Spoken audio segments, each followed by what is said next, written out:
अच्छा, मतलब 76 में मर गए थे आप?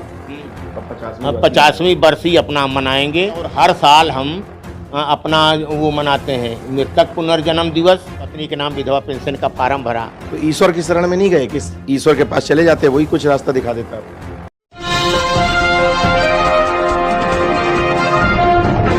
साथियों नमस्कार, मैं हूं नीरज पटेल और आप देख रहे हैं नेशन जनमत।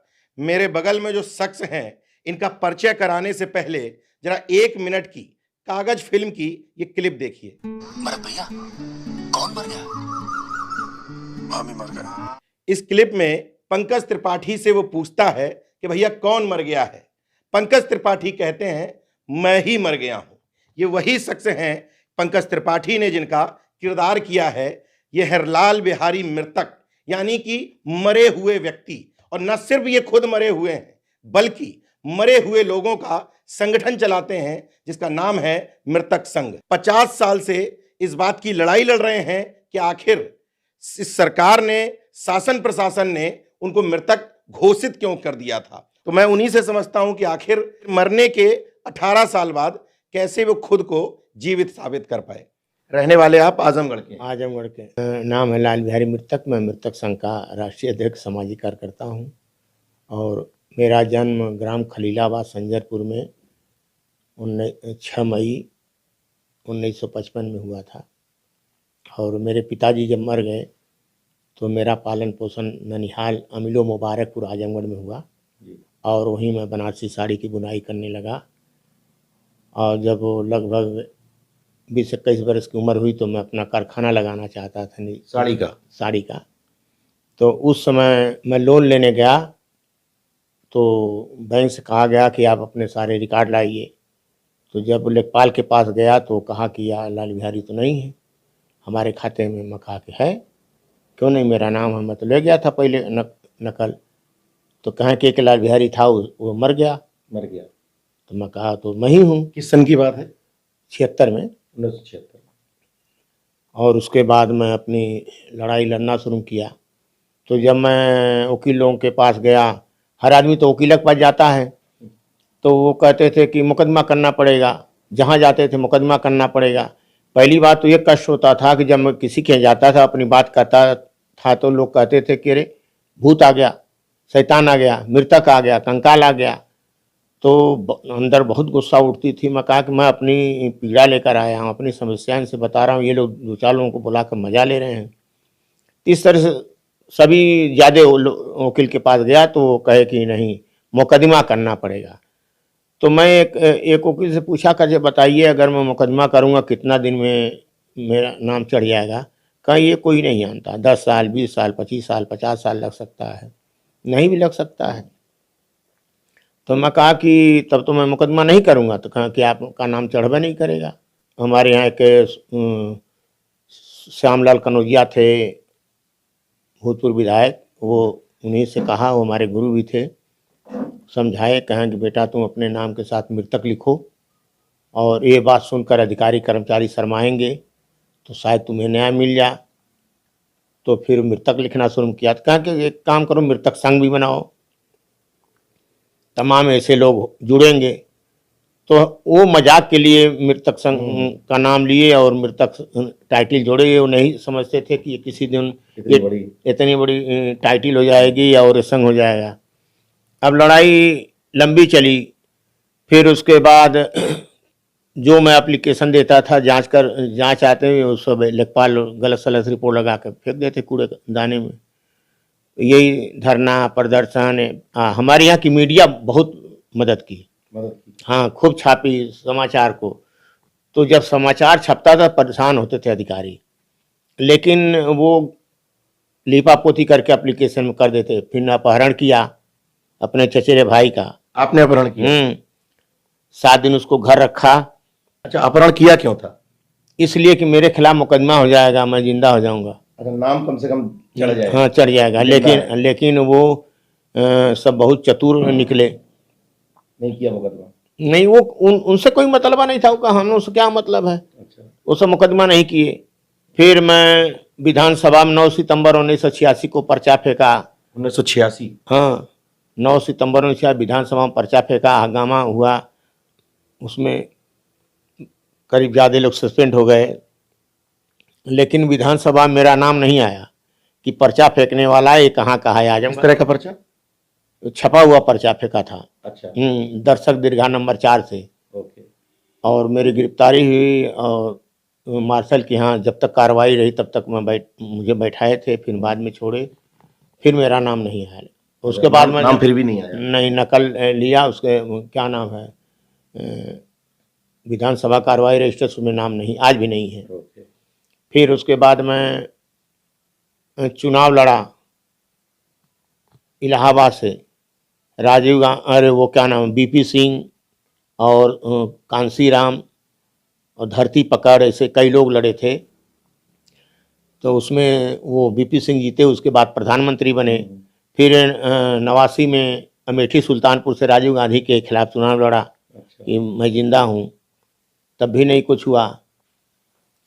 आप समझिए कि इस तरह से तमाम ऐसे, अपने पत्नी के नाम विधवा पेंशन का फार्म भरा, उसने रिपोर्ट में लिखा कि प्रार्थनी के मांग में सिंदूर है, उन्होंने न जिंदा लिखा न मुर्दा लिखा।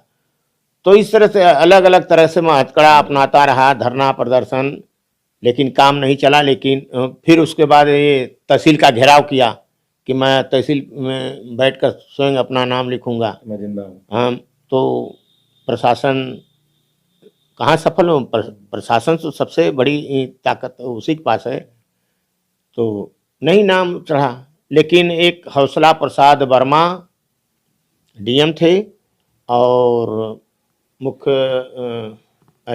राजस्व अधिकारी श्री कृष्ण श्रीवास्तव, तो वो एप्लीकेशन जब ये सब गया तो कहें मुझको बुलवाए।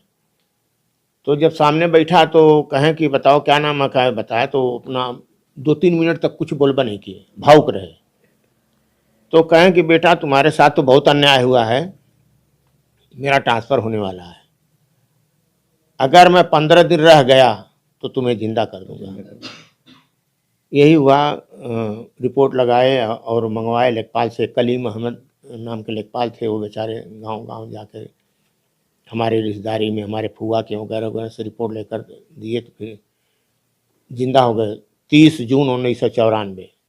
मतलब 76 में मृतक घोषित किए गए और 94 में जाके 94 में 18 साल पे 18 साल बाद जीवित हो गया।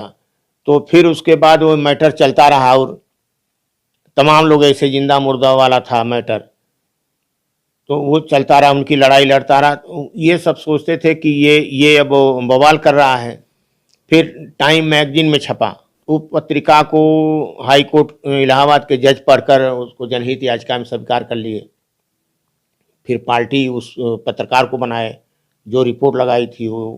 तो हमारे यहाँ खून के, उस समय हमारे घर खून था, तो वो कही कि मुझको सब मुलजिम बना दिए, मेरी नोटिस आई है।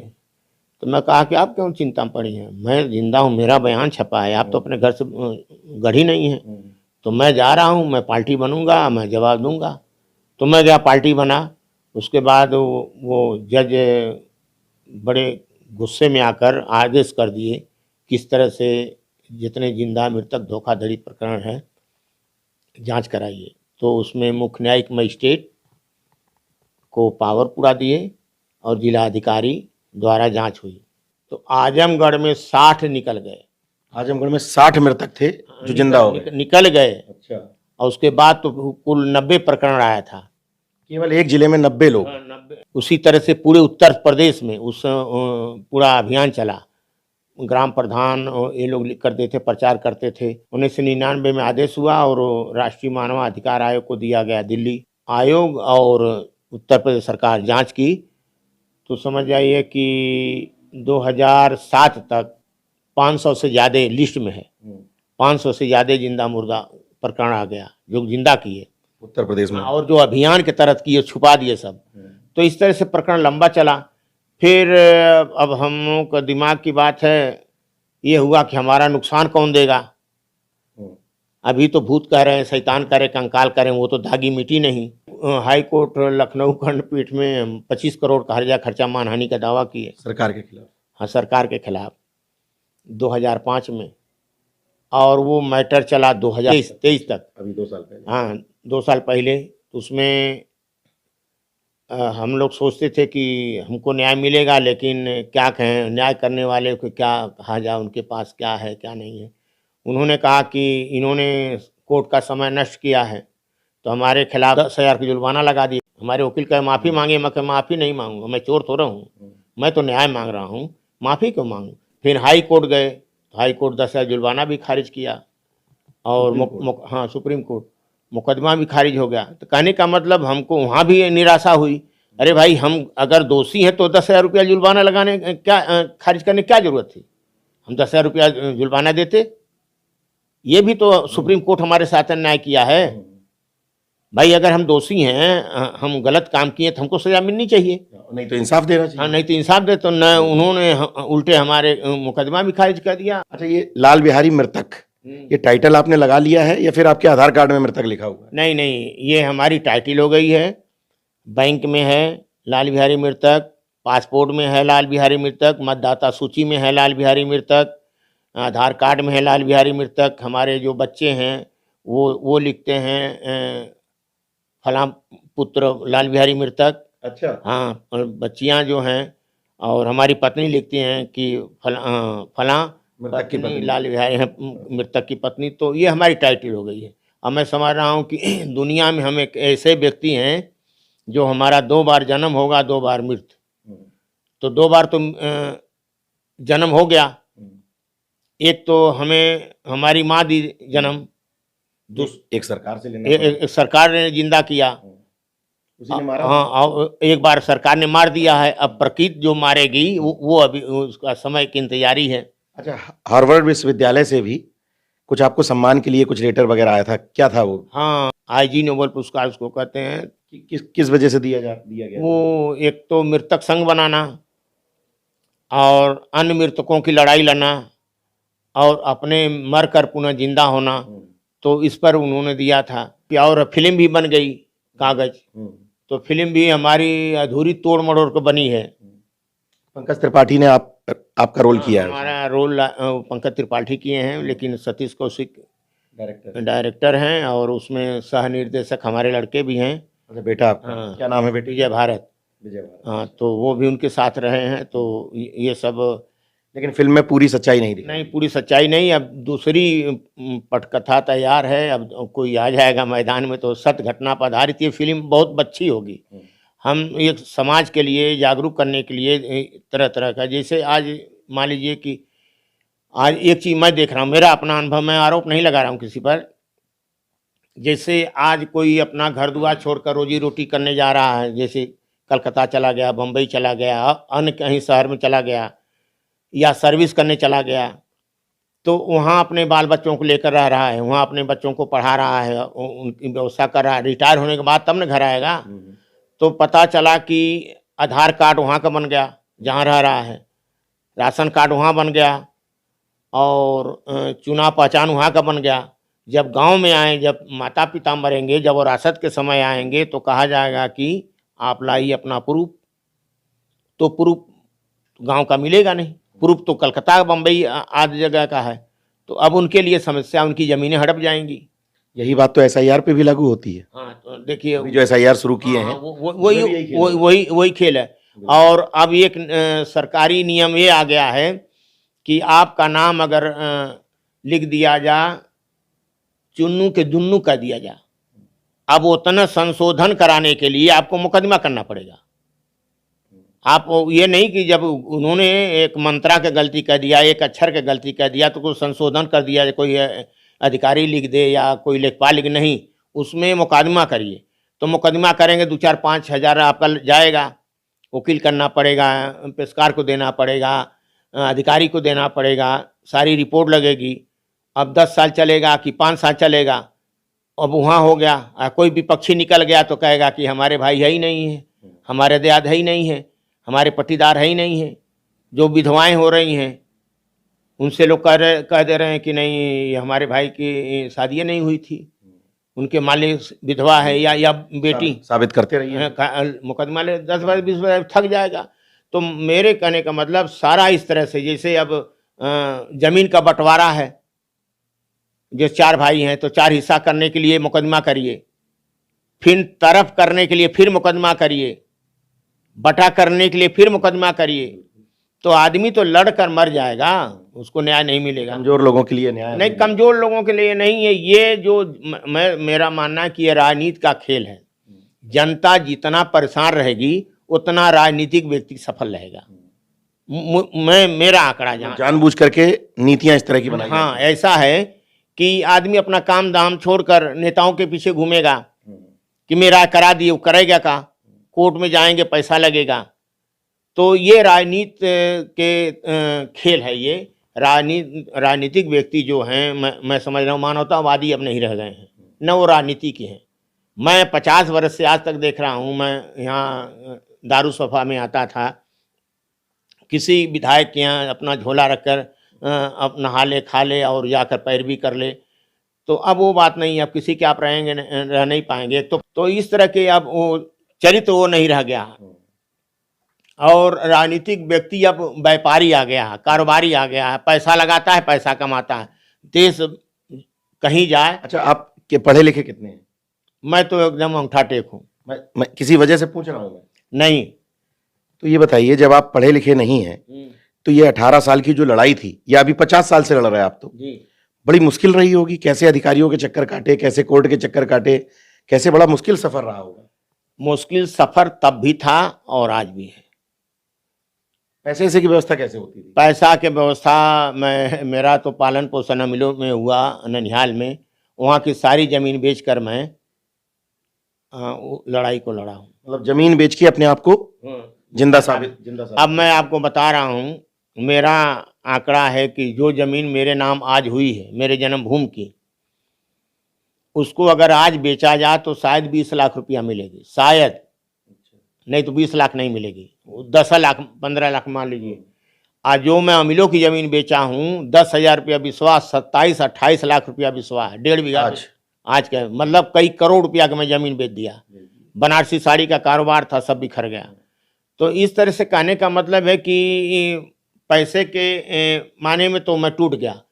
हमको कोई अधिकारी मदद करेगा नहीं, नेता मदद करेगा नहीं। नेता में इतनी 50 वर्ष के लड़ाई में सिर्फ एक ऐसे नेता मिले, श्री जगदीम्बिका पाल। इसमें सांसद, हाँ, पहले थे कांग्रेस में, अब इस समय भाजपा में हैं। तो वो 2 बार विधान परिषद में प्रश्न उठाए थे और आज तक कोई नेता नहीं उठाया है। मैं तो जनता दल भी देखा, बहुजन देखा, कांग्रेस देखा, भाजपा देखा और समाजवादी देखा, कोई इस तरह नहीं है। मुलायम सिंह भी के यहाँ हम गए थे जब मुलायम सिंह विरोधी नेता थे पहले, उनका भी लेटर हमारे पास है। वो भी एक बार लेटर प्रयास किए थे। हमारे यहाँ के स्वर्गीय राम नरेश मुख्यमंत्री रहे और राज्यपाल भी रहे। तो उनके परिवार में एक मृतक, उनके परिवार में भी मृतक थी और वो कहे कि हमारे बस की नहीं है, ये लड़ाई लड़कर यही जिंदा करा सकते हैं। तो मैं लड़ाई लड़कर उनको जिंदा कराया। उनके परिवार का ही मैटर है, गांव ही का मैटर है। एक लड़की थी उनके गांव को, जमीन उनके परिवार ही के लोग लिए थे उसको। तो इस तरह से तमाम ऐसी लड़ाइयाँ। देखिए, जमीन, हर व्यक्ति को मकान चाहिए और कृषि के लिए जमीन चाहिए, जोतने बोने वाला। इसके अलावा कुछ नहीं चाहिए। आदमी खाएगा ना, सोना चांदी तो नहीं खाएगा ना, दाल रोटी सब्जी जो भी हो अन्न खाएगा और रहेगा मकान में। तो जब मकान आदमी का नहीं रहेगा, जमीनें नहीं रहेगा, तो कहाँ रहेगा? आसमान में तो रहेगा नहीं। तो सरकार की ये बहुत गंदी पॉलिसी है। और मैं ये जो नियम जो आ रहे हैं आज मैं देख रहा हूँ, जो तरह तरह के हैं, सब बेकार हो जाएंगे।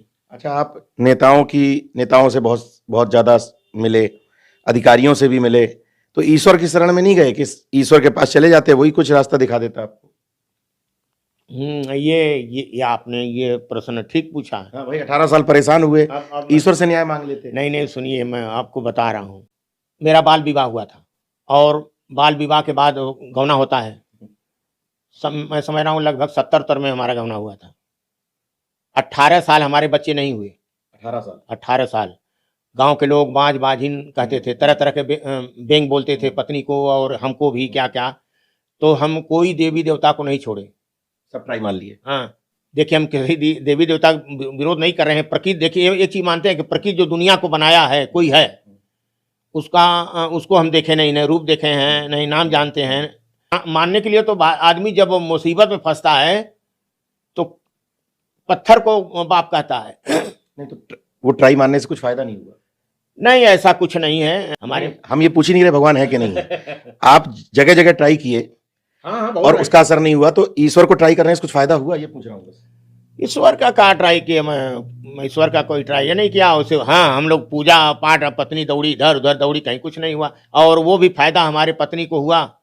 एक हमारे यहाँ की दाई थी, वो 5 रुपये के दवा में वो ठीक हो गई। और हमारे मतलब दो बच्चियां हैं, दोनों MA BEd हैं, लड़का है M.Com है, वो भी फिल्म लाइन में रहा है।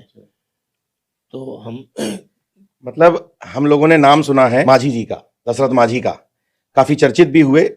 तुलना तो नहीं की जा सकती, लेकिन इनकी लड़ाई कहीं से कम भी नहीं है।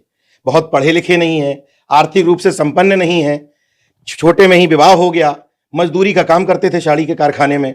इसके बाद जब थोड़ा कारखाना खोल करके काम शुरू करने की कोशिश की तो मृतक हो गए, यानी कि मार दिए गए सरकारी कागजात में। 18 साल लड़ाई लड़ने के बाद जीवित घोषित तो हो गए, लेकिन आज तक लड़ाई लड़ रहे हैं अपने इंसाफ के लिए कि मैंने इतने साल जो गवाए, मेरा इतना पैसा जो बर्बाद हुआ, मेरे परिवार का समय जो खर्च हुआ, उसका हर्जाना तो दीजिए। लेकिन 50 साल से लड़ाई लड़नी पड़ रही है। ये है इस समय के शासन, प्रशासन और न्याय की हकीकत। क्या चाहते हैं अभी आप समाज से, सरकार से? सरकार से तो हम यही चाहते हैं कि अगर न्यायप्रिय व्यक्ति हैं, तो मानवतावादी हैं, कर्मयोगी हैं, धर्मयोगी हैं, तो कम से कम मेरी जो क्षतिपूर्ति हुई है वो वापस कर दें, जो नुकसान हुआ वो दें। जो मेरा मान सम्मान गया है, हो सकता है कि मैं कहीं और रहा होता, बिल्कुल सही बात है, 50 साल में कहीं और रहा होता, तो मेरा नुकसान हुआ तो नियमित देना चाहिए। जब सरकार अपना लेती है, जब उस सरकार का कोई नुकसान होता है तो बुलडोजर चला देती है, वसूली कर लेती है, कुर्की नीलामी करती है। तो मैं भी तो एक इंसान हूँ ना, मेरा भी तो अधिकार बनता है, मैं भी तो भारत का रहने वाला हूँ, तो मेरा भी क्षतिपूर्ति दे, मान हान का मुआवजा दे। हाँ, ये होना चाहिए कि नहीं?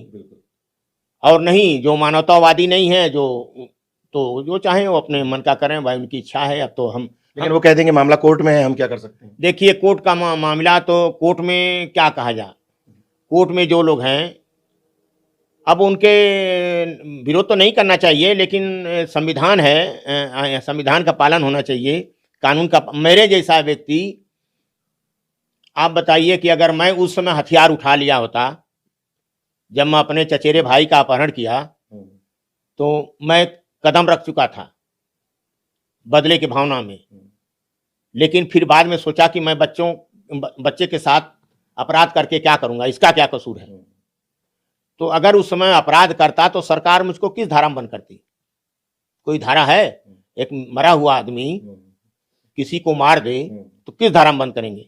लेकिन मैं कभी भी कानून अपने हाथ में नहीं लिया। हाँ, उतना मैं विरोध किया मुलजिम बनने के लिए। मैं तो 1989 में जब स्वर्गीय राजीव गांधी के खिलाफ इलाहाबाद से चुनाव लड़ा था, तो हाई कोर्ट में मैं स्वयं बहस किया। हमारे वकील साहब भाग खड़े हुए, तो मैं कहा कि मैं टाइट बोला थोड़ा, कि टाइट बोल दूंगा तो मेरी गिरफ्तारी हो जाएगी, तो गिरफ्तारी हो जाएगी, मैं जिंदा हो जाऊंगा।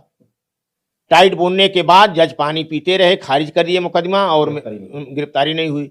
तो कहने का मतलब, मैं जहां भी अगर इस तरह से टाइट हुआ, लेकिन कभी अशब्द का प्रयोग नहीं किया।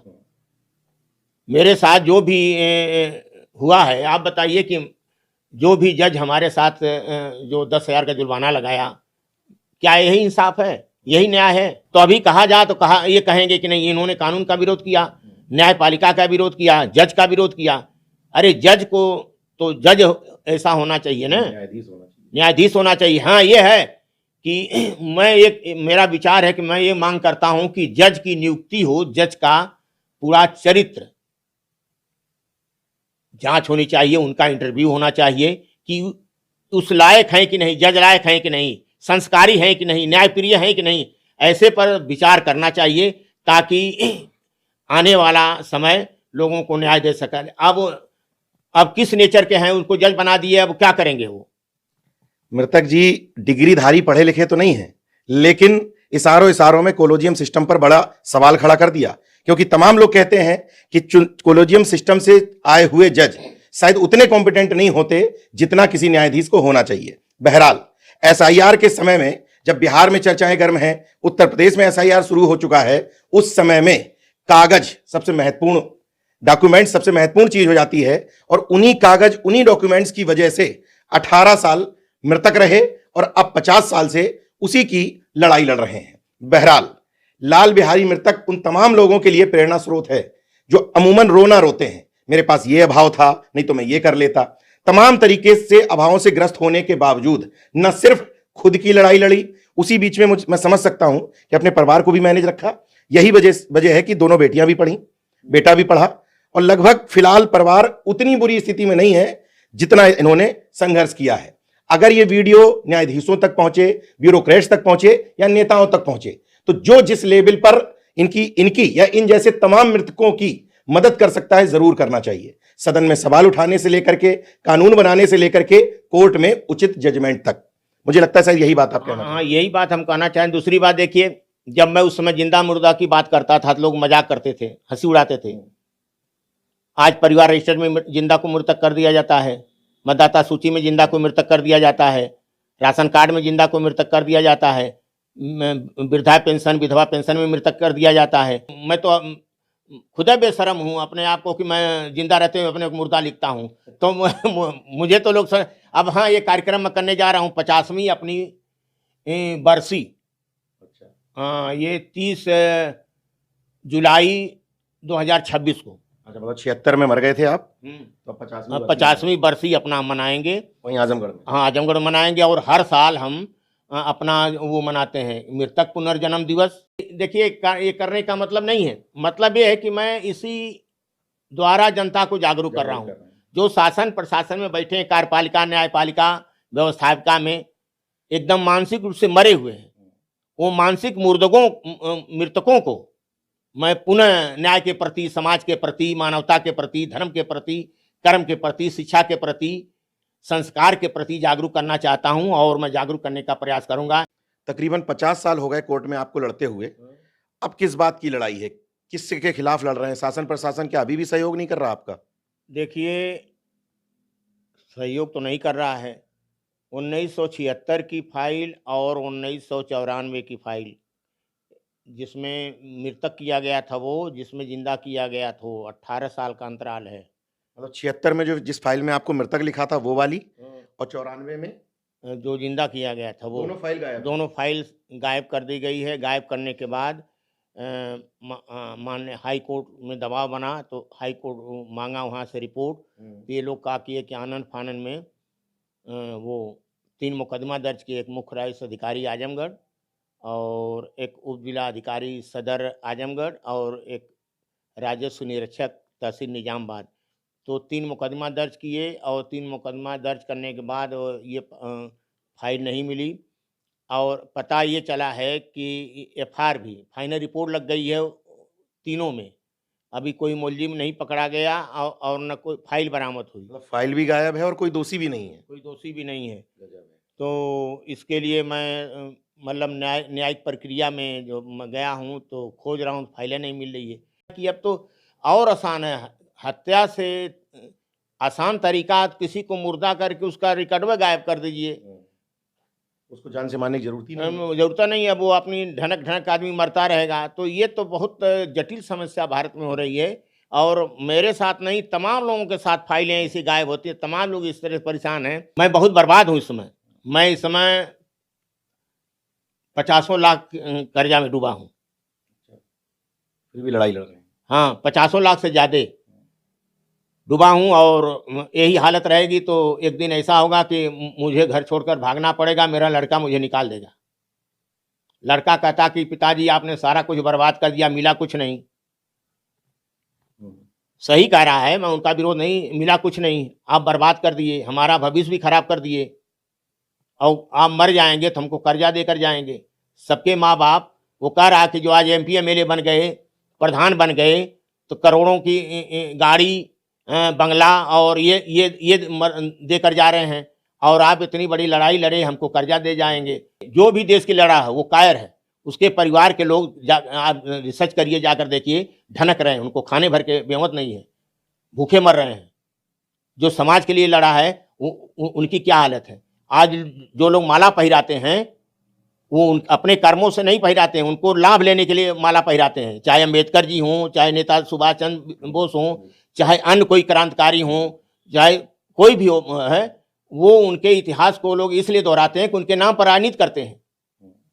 तो ये समझ जाइए कि ये समाज को, उनको सम्मान नहीं देते हैं, उनको जुतियाते हैं, उनको माला के बदले जूता पहनाते हैं। अगर किसी को किसी के नाम पर काम करना चाहिए तो कर्म करिए, आप न्याय करिए, अपने अधिकार को उजागर करिए, आप दूसरे का लाभ दीजिए। हम उनके नाम पर रसगुल्ला काट रहे हैं, माला पहिरा कर वाहवाही का के आ गए, हम बड़ा नेता हो गए। अब पता चला कि हम सबसे बड़े चोर हैं, सबसे बड़ा अन्यायी हैं, सबसे बड़ा भ्रष्टाचारी हैं। तो ये विचार होना चाहिए, और मैं किसी में नहीं देख रहा हूँ। आज जितने पार्टियां के हैं, देखिए मैं किसी दल का आदमी नहीं हूँ, जितने लोग हैं किसी का फोटो लेकर इस्तेमाल करते हैं। फोटो इस्तेमाल होती है, बिल्कुल फोटो इस्तेमाल हो रहा है ना। उम्मीद है मृतक जी की वेदना आप समझ रहे होंगे। उस सिस्टम के ऊपर जिस तरीके का व्यंग और प्रहार कर रहे हैं, इसके बावजूद ये निर्लज्ज सरकार को, शासन को, प्रशासन को, न्यायपालिका को समझ में नहीं आ रहा कि वो एक शख्स को इंसाफ नहीं दे पा रहे हैं जो 50 साल से न सिर्फ अपनी बल्कि अपने जैसे तमाम मृतकों की लड़ाई लड़ रहा है। उम्मीद है कि इस वीडियो को देखने के बाद आपको समझ में आ गया होगा कि इस दुनिया में इंसाफ मांगना कितना कठिन है। बाकी देखते रहिए नेशनल जनमत, जागरूक और सजग बने रहिए। जय विज्ञान, जय संविधान, जय लोकतंत्र। धन्यवाद।